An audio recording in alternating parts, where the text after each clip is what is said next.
Okay, now let's compare that with how the ABC reported the same story. Under the headline, Canberra rapist Thomas Earl avoids jail time, sentenced to 300 hours community service, the first paragraph reads, convicted Canberra rapist Thomas Earl has avoided time in prison after he was sentenced to a 3-year intensive corrections order, leaving his victim devastated. They then outlined the details of the case, leaving out for now the very important evidence about the drugs that the two shared and the fact that they were on a date. Then they told the victim's story. Earl's victim, Emily Campbell Ross, said she was devastated by the result. The women in the ACT were just told that if the right to their own body is removed, community service is a justified punishment, she said in a statement. The men of the ACT were just told that they can rape a woman and never see the inside of a prison cell. The justice system has once again failed women.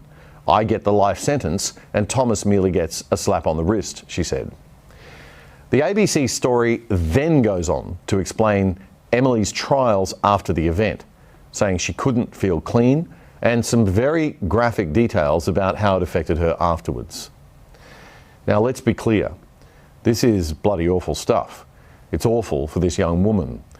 And as it seems, the judge rightly noted in this case, awful for the young man involved, because he had shown significant remorse for his misinterpretation of consent having been given.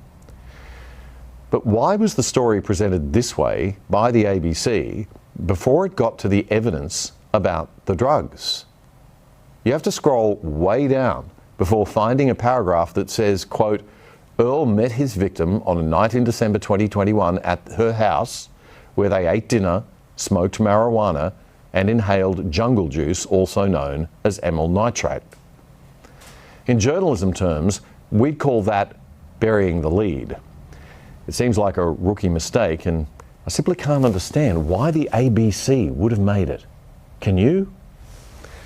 A New South Wales government website, one of those really cool ones that spends our tax dollars giving kids advice on drugs, you know, for their health and safety, says, and I quote, amyl nitrite is also known as poppers. It and similar nitrites have been sold under many names, including Rush, Climax, Ram, Thrust, and Heart On, unquote. You learn something new from big government every day.